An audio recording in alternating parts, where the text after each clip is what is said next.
Magandang araw sa inyong lahat mga kaibigan, mga kalingap. Narito na naman tayo sa ating YouTube channel at gagawa tayo ng reaction video. At dito sa pag-uusapan natin mga kaibigan ay yung mga naging comment ko kahapon mga kaibigan, mga kalingap. Yan po yung ating pag-uusapan about dito sa Mikres.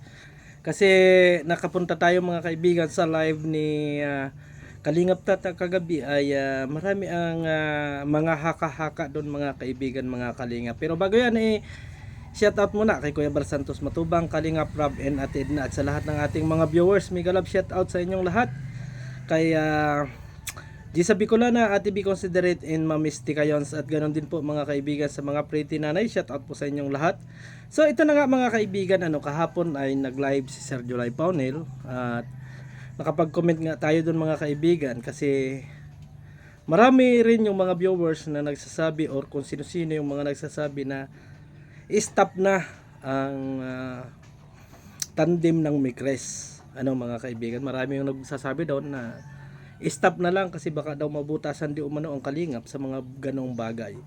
Pero ako mga kaibigan, ang opinion ko kasi doon na na-interpret nung ibang mga viewers ng mga Mikres, akala nila ay basher ako. Kasi ang comment ko doon mga kaibigan ay sabi ko nga doon, ituloy lang yung tandem. Kasi maganda naman yon. Kaso nga lang, bawasan natin yung pagiging sweetness ng dalawa. Yun po yung pakinakang comment ko doon mga kaibigan, mga kalingap. At yan po yung mga naging parang hinanakit ng ibang Mikres fans mga kaibigan, mga kalingap. Dahil sa comment ko ngayon nakapag-content nga si Sangkailons TV, si Hasa, si Bopel.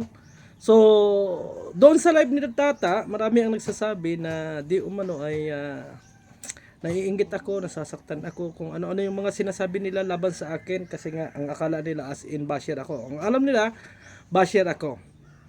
Ang tanong mga kaibigan, mga kalingap, bakit ko ikinoment ang mga bagay na yon mga kaibigan, mga kalingap? Bakit ganun ang comment ko? Bilang basher ba?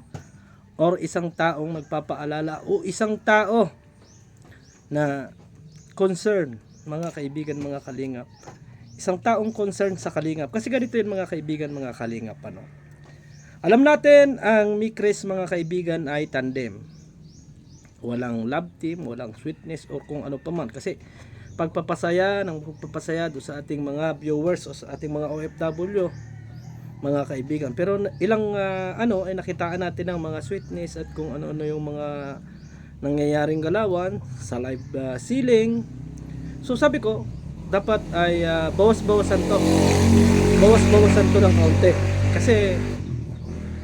kasi ito ay dahilan din po para magkaroon din ng ibang haka-haka yung mga viewers, mga kaibigan, or yung mga tao na lumalaban dito sa Kalingap, mga kaibigan. Ang tanong ko dito mga kaibigan, ganito kasi, kaya na-comment ko yan kasi ganito yan. Natatandaan ninyo mga kaibigan yung ibang mga love team o serye na nagkaroon sila ng mga sweetness or nagkaroon sila ng mga sumpaan o kung ano-ano pang sweetness na nangyari. Yung mga viewers mga kaibigan ay naging fanatic at naniwala sila na mayroon na talaga silang relasyon. At naniwala yung iba na sila na talaga. Kahit alam natin mga kaibigan na yung part na yon ay for eksena para mapaganda yung serye. Andun na tayo. Kaso, nung mabulgar mga kaibigan ay napakalaking big basher sa Kalingap. Lalo na kay Kalingap Rob, Kuya Bal Santos Matubang. Diba?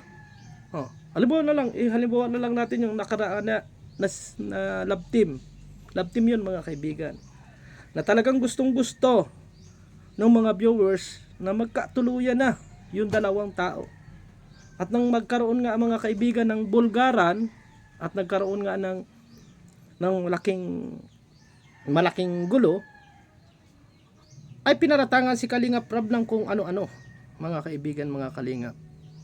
Pinaratangan na manluloko, ganito ka rin So kaya mga kaibigan, na i-comment ko yon kasi marami na rin akong nakikita na mga iba't ibang viewers at mga nagre-reels na ang sinasabi ay baka magsyuta na yung dalawa or sila na at grabe ang sweetness. O ibig sabihin mga kaibigan hahantong na tayo doon sa part na iisipin na ng mga viewers na magsyuta na si Mikoy at saka si Mikris.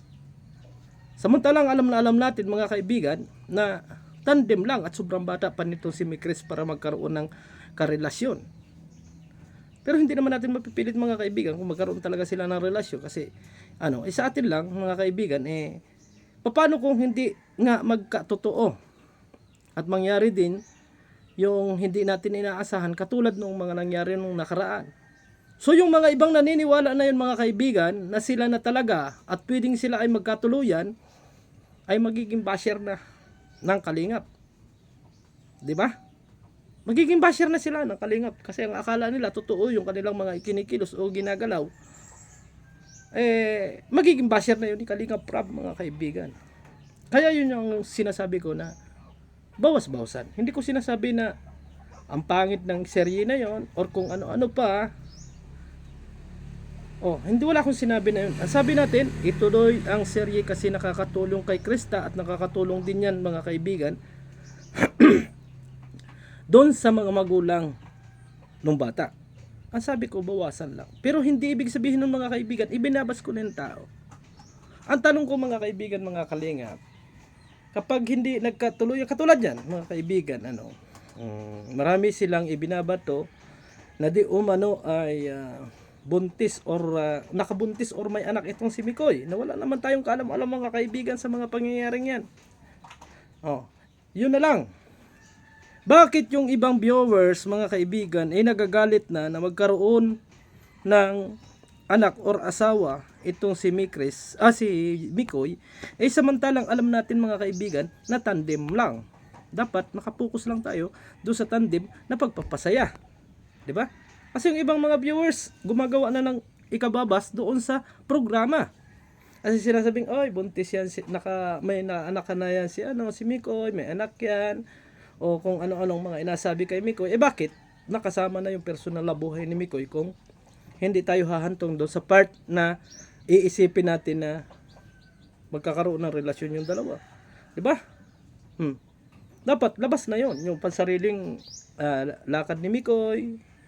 Kung may anak nga si Mikoy o may asawa man si Mikoy, labas na kasi tandem lang pagpapasaya. Pero pagka nga nag-over na yung mga sweetness ng dalawa, as in hindi maalis doon sa mga viewers natin na siguro nga may relasyon na itong dalawang ito kung ganito pa man. Katulad na lang halimbawa sa part ni Rina, mga kaibigan, mga kalinga. Part ni Rina, alam naman natin magkuya yun. Magkuya mga kaibigan. Ang tuloy nga ng dalawa. Kaso yung ibang mga panatiko ang inisip magsyuta na yung dalawa. Gustong magkaroon ng relasyon yung dalawa. Kaya nga yung palang mga kaibigan, parang ikinoment ko na yon yung parte na yon kay Sir July para doon tayo mag-focus sa tandem lang yung dalawa. Hindi sa sila ay magkakaroon ng relasyon or kung ano pa man. 'Di ba? Yun po yung aking intention doon. Hindi para ibas yung bata or yung serye na yon. As in, sinasabi natin doon, advice lang sa akin, opinion ko lang.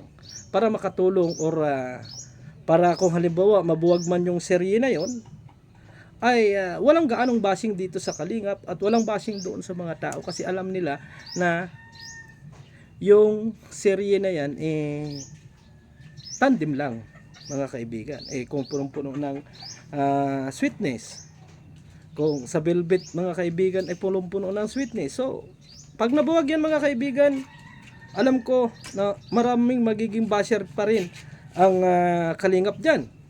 Maraming magiging basher, bakit ganito, ganyan.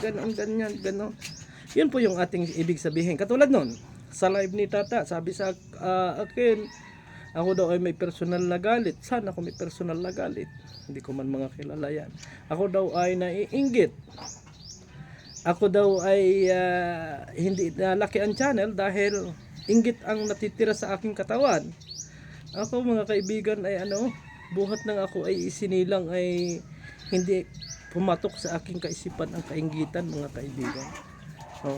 At hindi akin kung ano lang yung dumating sa akin, ipagmalaki ko na yon.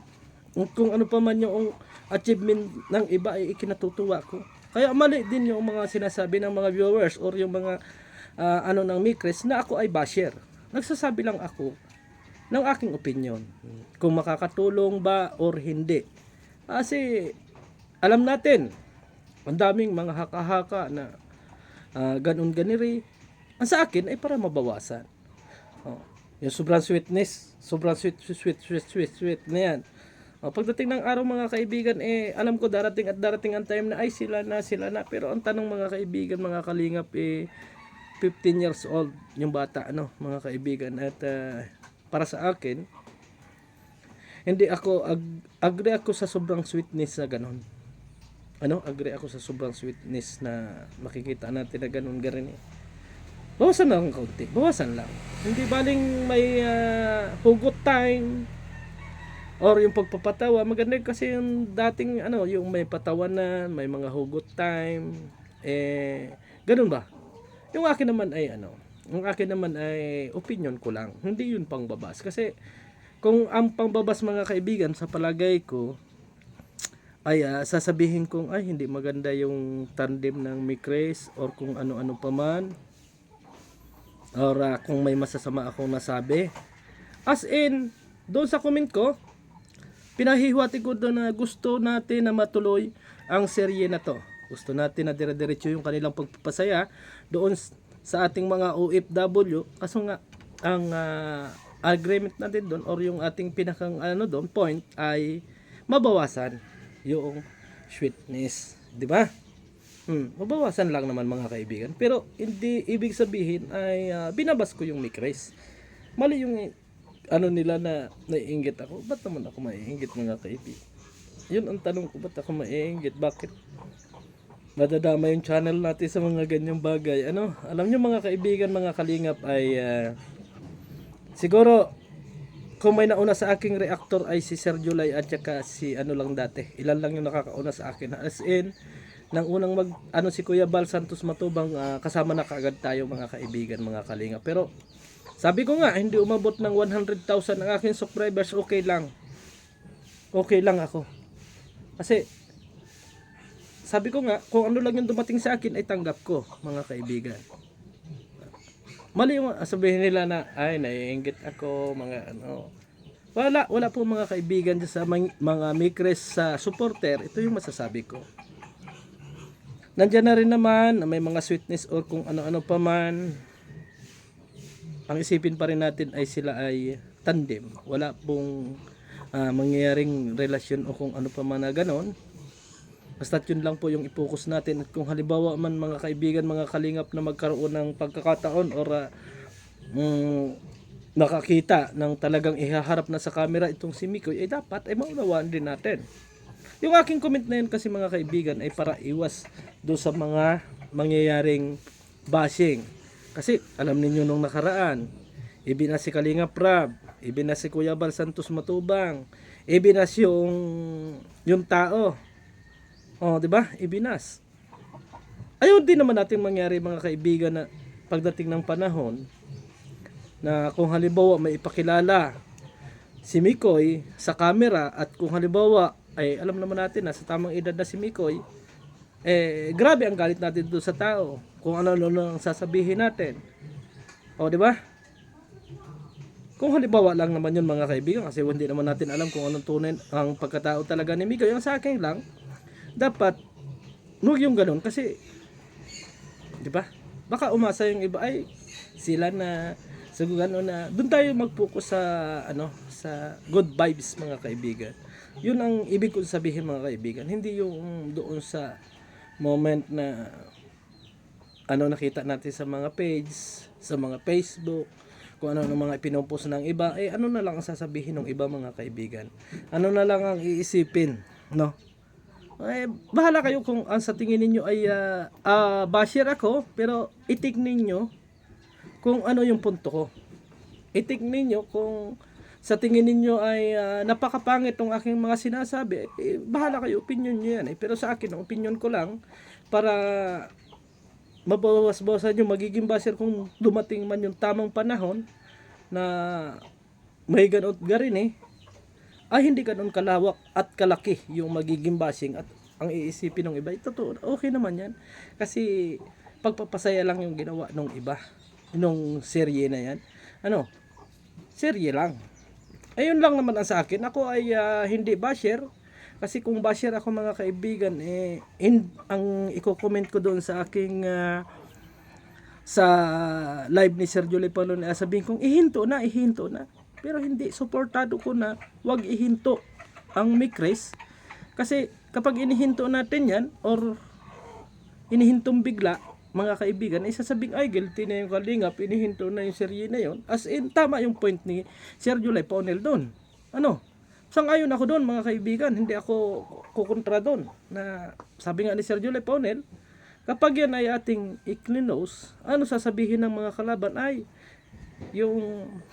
yung Kalingap, ano talaga, nayari, napiktuhan talaga doon sa ating mga, as in, para hindi tayo mabutasan mga kaibigan, Hindi naman ay opinion ko lang, pero kung sa tingin ninyo ay mali, ay bahala kayo. At kung sa tingin ninyo ay binabas ko kayo, ay bahala kayo, kasi kanya-kanya naman tayo ng kaisipan. Pero ang sa akin, suportado ko na tuloy-tuloy ang Serie A ng Mikres or yung tandem mga kaibigan. Tuloy-tuloy lang. Ang ano lang naman natin, kung kaya namang medyo iba-ibahin ng kaunti, yung ibig sabihin ko na medyo ibang naman, hindi ganun ka-sweetness. Kasi tandem nga Halimbawa, katulad ng ibang comment diyan mga kaibigan na sinasabi na galit sa akin, sabi, nga namang magkakanta lang ng magkakanta si Mikoy at saka si ay papaano gaganda yung serye. Ay siguro naman may punto na hugot, ganun ba, yung parang kasabik-sabik, hindi yung sweetness kaagad na matatanggap natin. Yun naman ay opinion ko lang mga kaibigan. Kung mamasamain ninyo, ay wala naman tayong mas gagawa. At kung ang sa tingin ninyo ay bashing ako at ako'y nakakasira sa programa, ay wala akong magagawa, kasi yun yung opinion nyo Pero sa akin ay ang opinion ko, para mabawas-bawasan yung grabing pangbabas, kasi pag natapos yung serye, napapansin ko, galit na galit kayo kay Kalinga Prab at Kuya Bal Santos Matubang. Samantalang hindi natin inisip na kay Kuya Bal at kay Kuya Rab gagaling yan. Doon tayo nagagalit. Hindi natin makita yung mga serye na yon, yung mga sweetness doon sa mga part na yon. Galit na galit tayo kay Kalinga Prab at Kuya Bal Santos Matubang. Di ba? Kaya, ang sabi ko, ngayon pa lang at nakikita natin ang kaunting sweetness yung mga bata, pag-aaralan natin, sabihin natin, wag naman yung sobrang ganito, sobrang sweetness, kasi baka pagdating ng panahon ay marami ang maging basher ni Miss Koy, at marami rin ang maging basher ni Kalinga Prab, at marami rin ang maging basher ni Kuya Bal Santos Matubang. Kasi yung iba kasi iniisip, niloko ni Mikoy si Krista. Niloko ni Kalinga Prab yung mga sponsor. Niloko ninyo, ginamit ninyo. Ganyan yung mga komentaryo, mga kaibigan. So, iniiwas natin doon. Yung punto na magkakaroon na ng sisihan, magkakaroon ng hindi magandang usapin. Doon ako pumupunto mga kaibigan. Pero hindi ko parang maano na sinasabi nga ninyo doon inggit. Ako ba, bakit? Anong dahilan? Ano kaya ang dahilan mga kaibigan? Ako po ay nandito lang. Ako po ay nakasuporta sa lahat ng programa ng Kalingap. Ako po ay nag-opinion lang. Nag-opinion lang po ako doon sa bagay na nasasabi ko. Pero kung sa tingin ninyo ay mali, ay bahala po kayo. Ituloy lang ninyo. Tuloy lang ninyo. At halinawa ay pagdating ng panahon, edi maganda at matanggap ninyo kung ano man yung kahihinatnan. Halimbawa, nagkaroon ng ipapakilala si Mikoy, sana matanggap ninyong mas gaan sa inyong kalooban. O kung totoo man na may anak si Mikoy, matanggap ninyo na may anak talaga si Mikoy. Hindi ninyo pagsasabihan ng kung ano-ano. Hindi niyo masasabihan si Kalinga Prab na, ay, bakit ganito, bakit garin Yun ay halimbawa lang yung mga sinabi kong yun mga kaibigan, mga Kalingap. 'Di ba? So siguro mga kaibigan, hanggang dito na lang yung ating mga pagpaliwanag, kasi sabi ko nga mga kaibigan, kung dami nating pinaliwanag, dami nating sinabi, bago hindi naman naiintindihan ng ilan, at ang iniisip lang ay binaba sila, kinaiingitan sila, ay wala tayong magagawa doon mga kaibigan. Pero kung kukuha kayo ng magandang point, O iisipin ninyo na, oo nga naman. Paano kung isang araw may syuta si Mikoy na ipakilala sa social media, magagalit yung mga viewers. At magagalit din yung ibang viewers ng panatiko ng Mikris kay Kalinga Prab kasi sasabihin ni Loko.